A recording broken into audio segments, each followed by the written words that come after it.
Boa noite, meus queridos irmãos. Que a graça e a paz do nosso Senhor Jesus estejam com todos vocês. Vamos dar início ao nosso momento de mensagem, de reflexão na palavra de Deus. E, meus irmãos, nós estamos há uma semana de comemorarmos a Páscoa, liturgicamente, né? No nosso calendário litúrgico, nós estamos há uma semana do sacrifício de Jesus, né? Da ressurreição de Jesus, né? Do sacrifício completo de Jesus. E para nós aproveitarmos esse tempo, para refletirmos em cima dessas coisas, durante esses próximos 3 cultos, o de hoje, o de domingo que vem e o do próximo domingo, depois da Páscoa, nós iremos tratar de uma série lidando com a Páscoa, trazendo a Páscoa para os nossos dias, tendo uma reflexão de Deus para as nossas vidas sobre a Páscoa, sobre o sacrifício de Jesus. Nós trabalharemos o tema A Páscoa em mim. E no dia de hoje, nós iremos observar a espera do Messias pelo sacrifício. A espera do Messias por esse sacrifício que viria. A espera não apenas da humanidade, do povo de Deus por esse Messias, mas a espera do próprio Messias. A espera do próprio Cristo por este momento. Nós vamos também ver na semana que vem, a cruz era meu lugar, e uma semana depois da Páscoa, nós veremos sobre recebendo poder do alto. Então, a gente vai fazer com esse jogo das datas, né, no dia da Páscoa, lidar com a cruz de Jesus, e uma semana depois, lidar com os resultados da cruz de Cristo na vida do crente. Mas vamos abrir a palavra de Deus em Mateus 26, versos de 36 a 46. Mateus 26.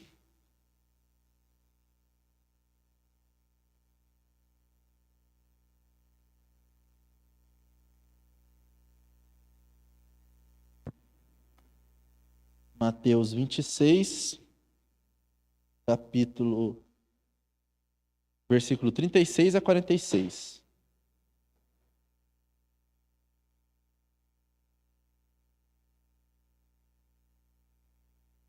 Assim diz a palavra de Deus. Em seguida, Jesus foi com eles a um lugar chamado Getsêmani e disse aos discípulos: sentem-se aqui, enquanto eu vou ali orar. E levando consigo Pedro e os 2 filhos de Zebedeu, começou a sentir-se tomado de tristeza e de angústia. Então lhes disse: a minha alma está profundamente triste até a morte. Fiquem aqui e vigiem comigo. E adiantando-se um pouco, prostrou-se sobre o seu rosto, orando e dizendo: meu pai, se é possível, que passe de mim este cálice. Contudo, não seja como eu quero, e sim como tu queres. E voltando para os discípulos, achou-os dormindo, e disse a Pedro: então, nem uma hora vocês puderam vigiar comigo? Vigiem e orem, para que não caiam em tentação. O espírito, na verdade, está pronto, mas a carne é fraca. Retirando-se pela segunda vez, orou de novo, dizendo: meu pai, se não é possível que este cálice passe de mim sem que eu beba, faça-se a tua vontade. E voltando, achou-os outra vez dormindo, porque os olhos deles estavam pesados. Deixando-os novamente, foi orar pela 3ª vez. Repetindo as mesmas palavras, então voltou para os discípulos e lhes disse: vocês ainda estão dormindo e descansando? Eis que é chegada a hora, e o Filho do Homem está sendo entregue nas mãos de pecadores. Levante-se, vamos embora, eis que o traidor se aproxima. Vamos orar, meus irmãos? Senhor Jesus, nós estamos aqui diante da congregação dos santos, diante da comunhão diante do povo de Deus, eleito, escolhido, remido, lavado pelo sangue de Jesus. E nós queremos, Deus, comunicar o Evangelho, comunicar a mensagem da Páscoa, a mensagem do Messias prometido. E eu gostaria de pedir, Deus, que o Senhor me ajudasse nessa missão, Deus. Que o Senhor pudesse me usar, Deus, para que nós pudéssemos ter clareza nas Escrituras, clareza sobre como Jesus representou tudo isso para nós, Pai. No nome de Jesus que nós oramos. Amém. Amém. Sobre esse primeiro tema de hoje, a espera do Messias, nós conseguimos pensar nas esperas da vida.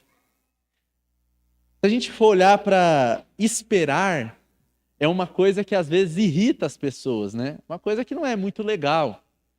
Às vezes nós estamos esperando por conta do atraso de alguém que se atrasou e nós estamos aguardando, né? Seja o médico que demorou para começar a atender, ou talvez alguém que você marcou alguma coisa para fazer. E também nós esperamos por um momento em que algo vai acontecer nas nossas vidas. Isso é comum, né? Dia após dia nós estamos esperando, né, por algo, às vezes na fila do banco, às vezes na fila do supermercado, nós sempre estamos esperando. Mas aquela espera, existe uma espera dentro disso, que é uma espera tensa, uma espera que nos deixa inquietos. É aquela cujo momento tenso está para chegar. É aquele momento difícil que você está esperando chegar. Talvez nós podemos usar como exemplo, né, a fila do hospital, quando você está aguardando para uma cirurgia, que é algo um pouco mais sério. E aí você fica inquieto, fica esperando aquele momento. Ou se não, numa escola, aguardando pelo início da prova do concurso que você quer tanto passar. Ou talvez a prova da escola também, do ensino médio, né? Às vezes tem um pessoal que tem problema com matemática e é difícil, né? O momento da prova ali e tudo mais. Mas nós observamos que dia após dia o ser humano, ele espera pelas coisas, ele aguarda. E eu consigo me lembrar de exemplos traumáticos na minha vida, como, por exemplo, esperar para fazer a prova da autoescola, a prova prática. Deus me livre. Não desejo nem para o pior inimigo, mas todo mundo tem que passar, né? Eu me lembro da última vez que eu fiz, né? Depois de ter bombado 3 vezes, já deu para ver que eu não sou muito bom de roda, né?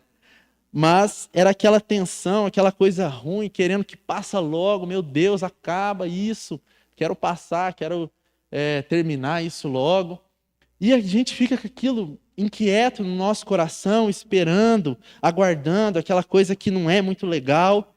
Mas a gente observa que o ser humano, a humanidade, a história da humanidade, ela aprendeu a esperar.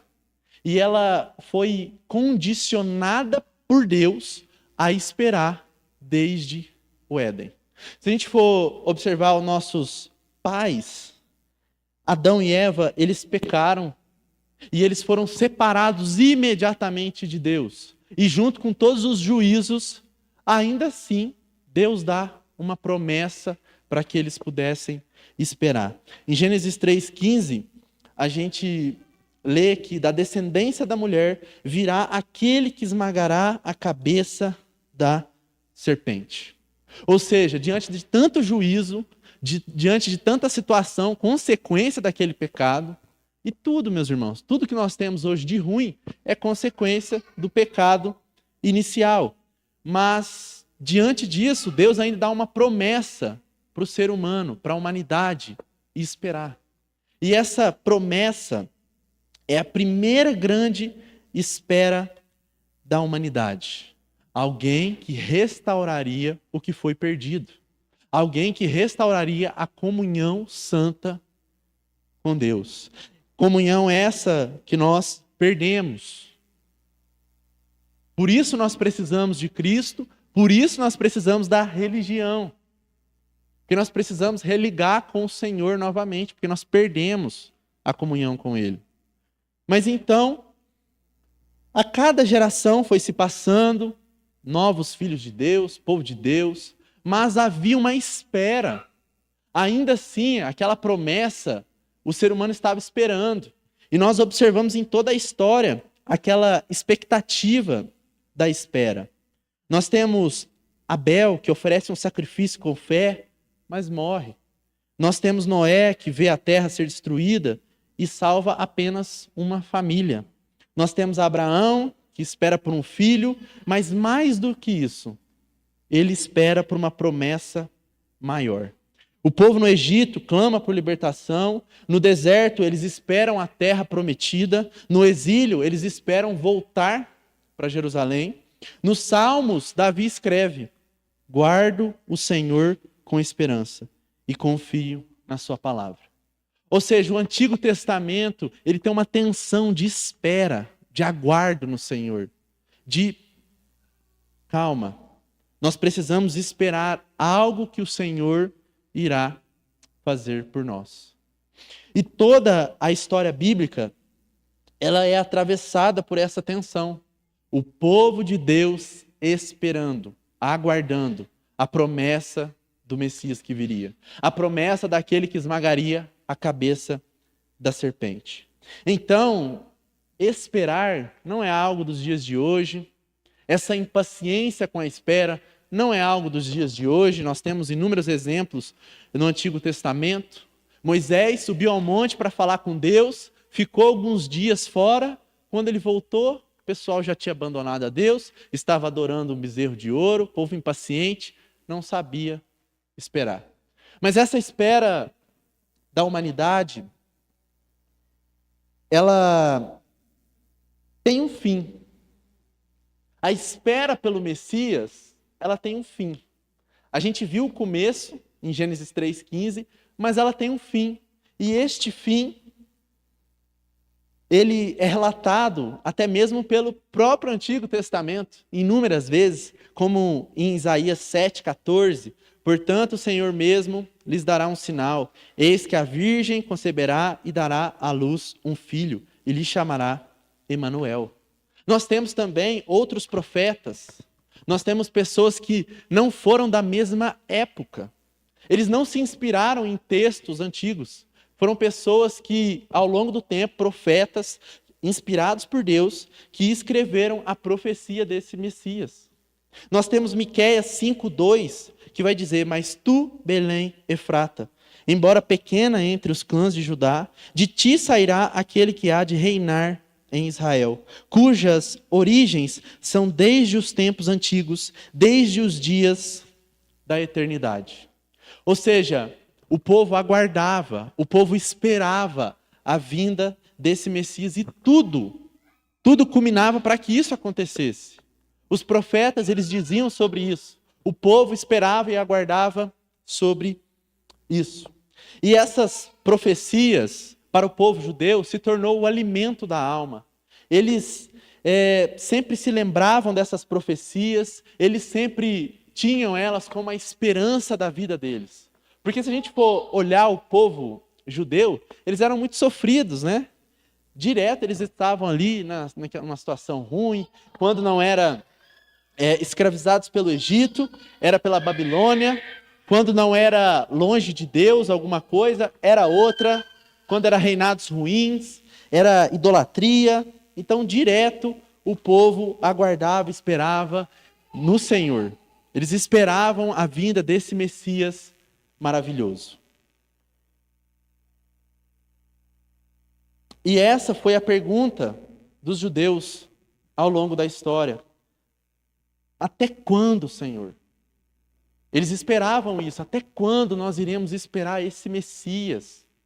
E então eles fantasiavam na cabeça deles que esse Messias seria um líder político, dominaria todos e fariam eles serem ricos, reinar sobre todas as pessoas, sobre todos os povos. Eles se enganavam. Eles se enganaram porque eles não liam a própria palavra de Deus que dizia sobre esse Messias humilde que salvaria dos pecados.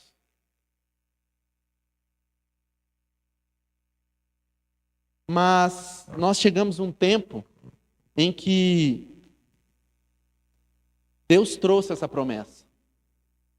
Lá em Lucas 2, 25, a 32, nós temos um homem chamado Simeão. E ele entendeu a promessa de Deus do Messias. Ele entendeu que o Messias era o bebê Jesus Cristo. E olha como ele vai dizer isso no verso 28. Simeão o tomou nos braços e louvou a Deus, dizendo: agora, Senhor, podes despedir em paz o teu servo, segundo a tua palavra, porque os meus olhos já viram a tua salvação, a qual preparaste diante de todos os povos, luz para a revelação aos gentios e para a glória do teu povo Israel. Ou seja, Simeão, ele traz a notícia, ele entendeu que aquela espera que os judeus tanto esperavam, aguardavam, tinha se encarnado, tinha se tornado realidade. O Messias estava presente. O Messias prometido chegou. E então, a promessa se cumpriu. Só que ele havia chegado.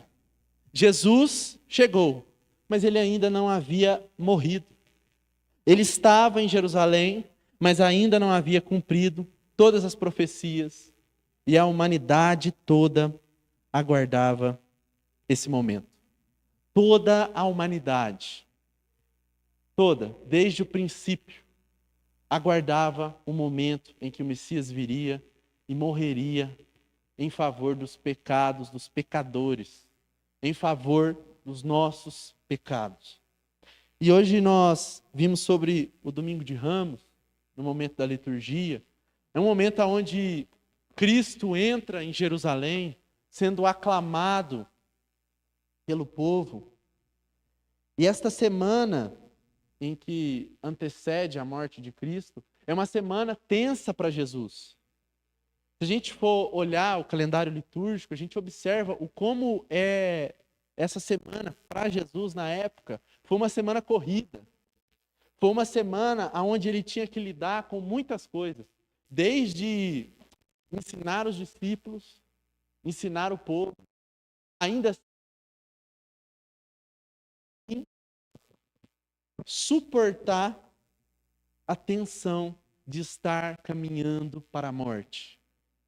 Todos os discípulos não sabiam da morte, ele sabia. Quando ele entrou em Jerusalém, ele sabia o que estava acontecendo. Ele sabia o que estava para acontecer. Por isso, nosso Senhor, ele está no aguardo do momento da crucificação. E quando a gente olha dia após dia, a gente observa que no domingo, ele entra em Jerusalém, ele é recebido como rei. Hosana, bendito que vem em nome do Senhor. É assim diz a palavra de Deus. Então o povo o recebe, estende mantos, ramos pelo caminho e glorifica a Deus ali naquele momento. Mas o que nos causa certo desconforto e que talvez pode ter causado em Jesus é que ele sabia que aquele povo que estava gritando Hosana, bendito que vem em nome do Senhor, era o mesmo povo que gritaria crucificam. Era os mesmos lábios que louvava e gritava Hosana, gritaram crucificam. E Jesus sabia disso. Então, na segunda-feira, nós temos um momento curioso, onde Jesus expulsa os cambistas do templo. A palavra de Deus diz que ele faz um chicote de cordas e ele expulsa o povo que estava comercializando na casa de Deus. Isso já reflete para nós os dias de hoje também. Nós precisamos tomar cuidado com isso. A casa de Deus, para glorificar a Deus, para a pregação do Evangelho, para a oração, para a comunhão dos santos, ela não pode se tornar um mercado, não pode se tornar numa coisa que foge dos padrões de Deus. E Jesus deixa muito bem claro isso, expulsando os cambistas que comercializavam na casa de Deus. Então, na terça-feira, ele ensina sobre o fim dos tempos. Nós temos o discurso do Monte das Oliveiras. Na quarta-feira, nós temos um dia em que Jesus não agiu de forma registrada na Bíblia, mas nós temos a confirmação da traição de Judas, quando Judas assina o acordo de entregar Jesus por 30 moedas de prata. O que nos deixa mais tristes é que essas 30 moedas de prata era o preço de um escravo. Ou seja, Judas vende Jesus por um preço de um escravo. Era o preço dos escravos, era 30 moedas de prata. E Judas faz esse acordo. E então, na quinta-feira, nós temos a última ceia e este momento em que lemos a oração de Jesus no Getsêmani. Nós temos ali dois marcos importantíssimos para nós, porque nós temos a instituição da ceia do Senhor, que é o momento onde Jesus institui a ceia, que é o que nós fazemos todo mês. E nós temos também esse momento onde Jesus vai ao Getsêmani para orar. Retornando ao texto em que lemos, no verso 37, diz assim: E levando consigo Pedro e os 2 filhos de Zebedeu, começou a sentir-se tomado de tristeza e de angústia. Então lhes disse: A minha alma está profundamente triste até a morte. Fiquem aqui e vigiem comigo. E adiantando-se um pouco, prostrou-se sobre o seu rosto, orando e dizendo: Meu pai, se é possível, que passe de mim este cálice. Contudo, não seja como eu quero, e sim como tu queres. Agora, meus irmãos, eu quero que vocês imaginem a situação de Jesus. 100% homem, 100% Deus. Ele estava caminhando para a morte e ele sabia o que o aguardava. É como se Jesus tivesse sido condenado à morte, mas de uma forma cruel. Ele estava aguardando aquele momento, ele estava ansioso, inquieto, porque estava para acontecer um marco na humanidade, estava para acontecer um momento em que todo o Antigo Testamento, todo o povo esperava. O próprio Deus esperava por esse momento. O próprio Cristo esperava. Porque nós sabemos que quando Adão pecou, Deus já havia preparado Jesus, já havia preparado o Cordeiro para o sacrifício dos nossos pecados. Nós sabemos disso. Então, o que nos resta no dia de hoje é pensar como era tenso para o nosso Senhor aguardar aquele momento, aguardar aquilo que marcaria a humanidade, que dividia a era antes de Cristo, depois de Cristo. Nós temos ali sendo realizado o momento mais célebre, importante da história da humanidade. Não foi a invenção da lâmpada, não foi quando voou o primeiro avião, não foi quando caiu o muro de Berlim, não foi.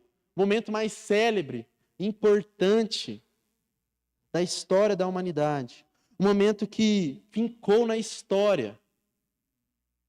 Um momento que será lembrado pela eternidade.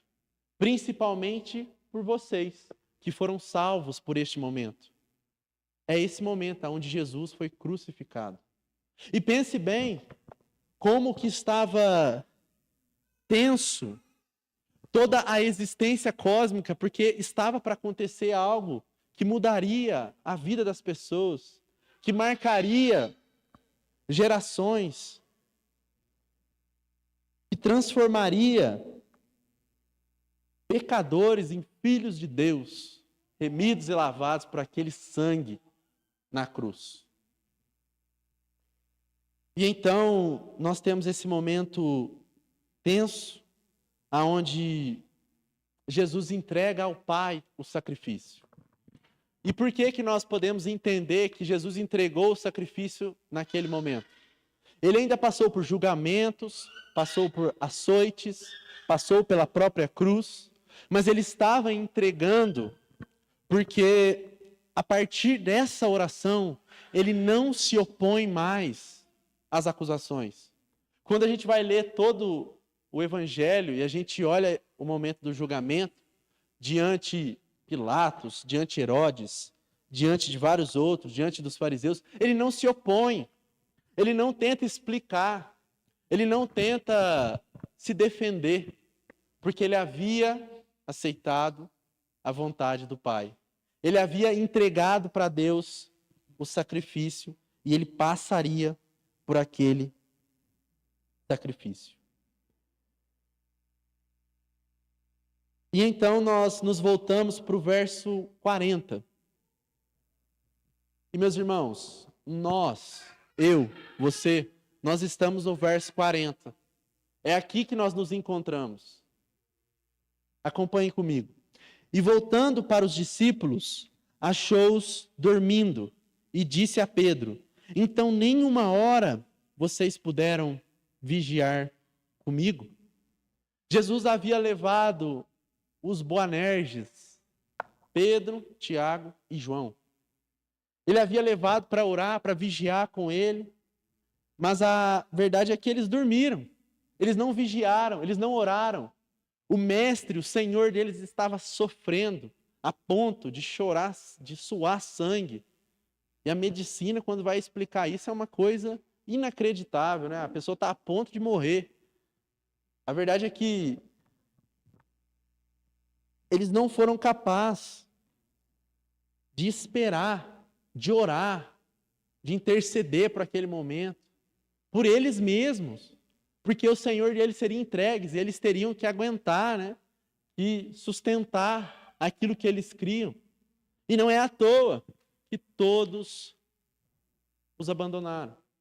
Todos o abandonaram. Por isso, a reflexão que nós precisamos fazer desses discípulos que dormiram, que não se preocuparam com o Mestre, é que, e nós? Jesus esperava com temor e entrega. E nós? Como nós lidamos com isso? Como nós lidamos com o sacrifício de Cristo? Com a tensão que foi? Nós não estamos mais naquela época. Nós não estamos mais, nós não fomos discípulos próximos de Jesus, né? Nós somos discípulos após, discípulos de Cristo. Mas nós não estivemos lá. Mas ainda assim nós somos chamados por Deus a vivermos a tensão da morte de Jesus, a vivermos a tensão daquele momento, a levarmos com seriedade isso, a tratarmos a morte de Cristo como algo de sofrimento. Por isso, essa semana não é sobre apenas nos lembrarmos. Ah, Jesus morreu, né? Então é hoje que é comemorado. Mas é nós agirmos com reverência. É nós participarmos dessa espera com reverência. Entendendo, observando as nuances do sacrifício perfeito de Cristo. E eu me lembro quando nós fomos para Curitiba, nós participamos de uma escola lá, e em uma das palestras tinha uma senhora que ela era freira luterana. E o ministério das irmãs, não sei se chama monastério onde as freiras ficam, mas o ministério das irmãs era orar pelo pecado no mundo. Porque o pecado no mundo que feriu Jesus, o pecado, o meu pecado, o seu pecado, que crucificou a Cristo. E elas tinham esse ministério de orar pelas dores de Cristo, pelos nossos pecados, para que Deus pudesse receber nosso arrependimento, receber a nossa reverência ao que ele fez na cruz. E a gente observa o como isso é importante para nós também. Nós entendermos que o seu pecado feriu Jesus e que ele estava naquele momento tenso, esperando, aguardando a sua morte.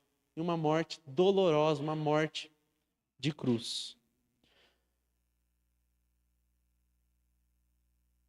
Por isso nós somos apressados a celebrarmos a ressurreição de Cristo. Mas muitas vezes nós não estamos dispostos a esperar com Ele no jardim. Esperar esse momento com o Senhor.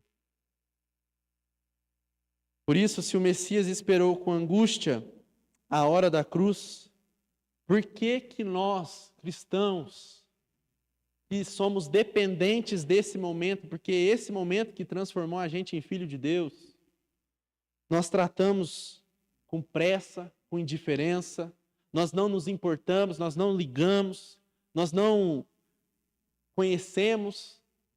Às vezes a gente vai conversar com pessoas que nem entenderam o sacrifício de Cristo na cruz, que nem entenderam a profundidade de que ali Jesus estava morrendo pelos nossos pecados. Ele não estava morrendo por guerra política, não era somente porque queriam matá-lo, mas é porque ele estava sendo sacrificado pelo meu e pelo seu pecado. E essa é a espera de Cristo. E essa é a espera da humanidade. Por isso, enquanto Jesus suava sangue, esperando a cruz, nós deveríamos estar em agonia, esperando essa redenção bendita. Eles estavam dormindo. Eles não imaginavam que aquilo que Jesus estava sofrendo era o que faria eles serem salvos dos pecados. Eles não tinham essa consciência. E hoje nós temos, graças a Deus, e por isso nós podemos sofrer com o Senhor Jesus. Nós podemos bendizer o nome dele pelo sacrifício perfeito que ele fez por nós na cruz do Calvário. E eu gostaria de deixar 3 perguntas para que nós possamos encerrar essa primeira reflexão. Gostaria que os irmãos, durante esta semana, refletissem sobre essas perguntas. A primeira delas é: será que eu tenho desejado estar com Jesus só na ressurreição, sem passar com Ele pelo jardim, pelo silêncio, pela cruz? Será que eu estou mais interessado em um Salvador que resolva meus problemas terrenos do que em um rei que transforme o meu coração? Porque era isso que os judeus achavam. Um rei que vai mudar a nossa realidade terrena. Mas não foi isso que Jesus veio fazer. Ele veio mudar a nossa realidade espiritual, celestial, diante de Deus. E última pergunta: se até o Filho de Deus sentiu o peso do que viria, por que eu tenho levado a minha salvação com tanta leveza e pressa, sem reverência ao que Deus fez? Essas são as 3 perguntas que eu deixo aos irmãos, para que os irmãos possam meditar durante essa semana, pensar, relembrar, ler os evangelhos no sacrifício de Jesus, essa semana, essa última semana que Jesus passa na terra, tem muitos ensinamentos, e ela nos leva a entendermos um pouco mais da profundidade da morte de Jesus. E após essa espera, essa angústia de Jesus no jardim, nós temos algo que ele diz no final. No final, no verso 46, ele diz: levante-se, vamos embora, eis que o traidor se aproxima. E então, nisso, enquanto ele ainda falava, Judas e os demais chegam para prendê-lo. Mas sobre isso, a gente vai ver no próximo domingo, e eu quero convidar vocês a estarem aqui para que nós possamos celebrar o sacrifício de Jesus, a ressurreição no nosso culto dominical de domingo. Amém? Vamos orar, meus irmãos? Senhor Jesus, nós lemos na Tua palavra, Pai, que o nosso Senhor, o nosso Mestre, sofreu naquele jardim. Sofreu uma tensão que marcaria a humanidade, que dividiria a era. E eu gostaria de pedir, Pai, que o Senhor nos abençoe, que nós possamos aprender a sofrer com o Senhor, a termos reverência diante dessa espera, a entendermos que nós precisamos levar a nossa salvação, o sacrifício de Jesus a sério. Que nós fomos condicionados a esperar e agora nós esperamos a volta do nosso Senhor. Nós esperamos a segunda vinda, aonde Ele julgará a todos. E eu quero pedir, Deus, que o Senhor capacite para que nós possamos, Deus, entender o sacrifício de Jesus, receber, descer para o nosso coração, para que nós possamos sermos gratos por esse sacrifício bendito, maravilhoso. Esse sacrifício que nos trouxe a redenção.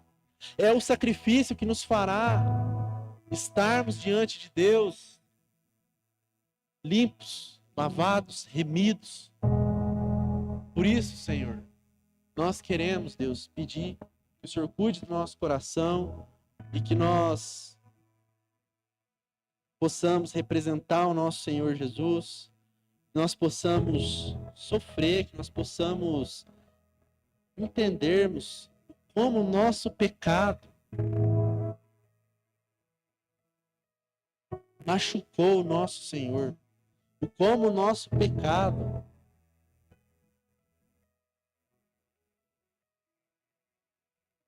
crucificou o nosso Senhor. No nome de Jesus, Pai, eu peço que o Senhor abençoe cada um que aqui está, Deus. E que o Senhor seja glorificado, Deus, diante disso tudo, Deus. Muito obrigado, Deus, porque o Senhor trouxe cada um aqui a tua salvação, restaurou vidas, trouxe a redenção. E nós hoje podemos nos lembrar desse sacrifício, agradecendo, louvando, glorificando ao Senhor por ele, Pai. No nome de Jesus que nós oramos. Amém. Amém, meus irmãos. Que o Senhor Jesus os abençoe e que nós possamos amar mais ao Senhor, porque o que Ele fez por nós foi algo tremendo. Amém? Gostaria de chamar o Luiz aqui.